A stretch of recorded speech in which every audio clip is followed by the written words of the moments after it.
Hello and welcome to this independent TEDx talk. My name is Andreas Jansli and I will be with you tonight. The theme for the night is Hollywood and movie production.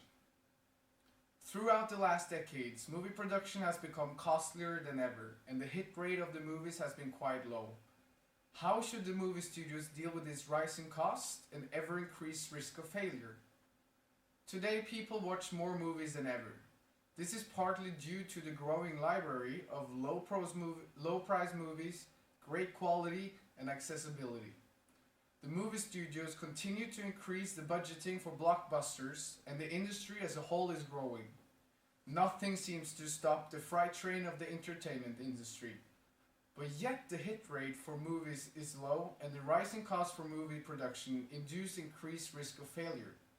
Why is this? For years, the cost of movies have been rising as the movies get more technologically advanced.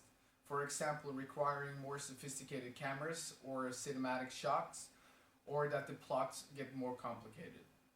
Our research shows that how these factors and others, such as massive financial payments paid to leading actors, new industry standards, and piracy have significantly decreased the profit edge. Let's take a look at the period when the DVD was introduced. The power shifted from the movie studios to the man on the street. Now, instead of being one of the few unlucky ones sitting in an awkward position, such as too close to the screen in a movie theater, the DVD player created the opportunity for the viewer to sit in the most comfortable couch or chair at their own house eating dinner at the same time. Today, Netflix, an online video streaming and video rental business that offer customers subscriptions to unlimited access of their movie library, have more or less replaced the DVD. Piracy of every form has a very detrimental effect on the bottom line of the film industry. Today, industry data shows that pirate cost the film studios at least $16 billion in lost revenue. According to the North American Industry Classification System and SOPA, this figure actually averages between $20 and $25 billion a year in terms of lost revenue and other associated issues such as studio cuts and staff layoffs. SOPA, or Stop Online Piracy Action, is designed to tackle online piracy with particular emphasis on illegal copies of films and other forms of media hosted on foreign servers. The bills propose that anyone found guilty of streaming copyrighted content without permission 10 or more times within 6 months should face up to 5 years in jail. The US government and right holders would have the right to seek court orders against any site accused of enabling or facilitating piracy. This could theoretically involve an entire website being shut down because it contains a link to a suspect website. Recently, a group of technology companies began an unusual form of protest. The firms shut down or replaced the content on their websites with protest messages to show their unhappiness with the two internet regulation bills grinding through Congress. This included, among others, Google, Reddit, Wikipedia, and Twitter. The proposed SOPA bill failed in the end. There's no fundamental First Amendment right to engage in thievery, nor to advertise thievery, said Howard Gantman at the Motion Picture Association of America. This was a huge blow towards the movie industry and their fight to stop piracy. The movie studios redid their existing business model in order to deal with these challenges. They did this by making the changes in the following areas, namely target customers, offerings, business processes, organizational structures, and infrastructure. But this is something my research partner will talk about, so please give him a warm welcome and a round of applause, Thomas Groven. Thank you. So let me begin by explaining the change of how movie studios target their customers today compared to before. The business model worked in the past when people would flock to the movie theater to watch a movie just because it had been made by a particular studio or a famous director, like for example Steven Spielberg. Today, the companies revised their business model to target the youth who form the bulk of the audience, focused on making only a few movies that would get the guaranteed audience. This can be seen in the increased popularity of trilogies, because people who watch these movies feel more connected to the story and the characters in the story. Studios started to invest more in movies they could do over many years, like for example, Lord of the Rings. Let's look more detailed at this. With higher costs and ever-increasing chances of failure, the company revised their business models to target the youth who form the bulk of the audience, as previously mentioned. The youth here referred to people between the ages of 18 and 35. These people in the youth demographic wanted movies that provided good value for money by having unpredictable plots, cutting-edge imagery, and fast-paced action.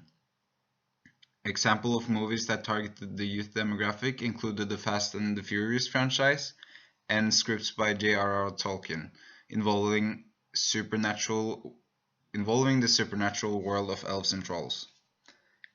Young people preferred these movies with their riveting imagery and unpredictable theme to the standard fare of spies and war action. One can say that the companies therefore focused on making only a few movies that would get a guaranteed audience. Another example of targeting is also the increased popularity of trilogies, as mentioned before. Studios started to invest more in movies they could do over many years, like for example The Hobbit. The reason this got popular is because people started to be more interested in the universe of the movie, and they simply demanded more than a 2-hour movie. This later increased the interest in TV shows dramatically. The data from the film industry associations shows that changing the target customer from a general individual to a middle-class urban person brought in more revenue and decreased the risk of failure. Further, the movie studios have changed the business process from marketing the movies through traditional media channels to focusing more or less the whole budget on the trailers and social media. A good example of this is how director Ridley Scott promoted the blockbuster movie The Martian. He made short video clips that introduced the audience to the different characters in the movie. This way the audience could already get that relationship to the characters before the movie was even finished. Now let me ask you a question. Have you ever seen this girl? Or this guy? Or maybe this guy? No? Well, it's not that strange, because nowadays the movie studios opens up the idea of using non-famous actors. So all of the people you just saw are actually the lead actors in the new and probably biggest ever Star Wars movie. There's many reasons for this. One is to create a new franchise around the actors. Another one is that it's cost saving.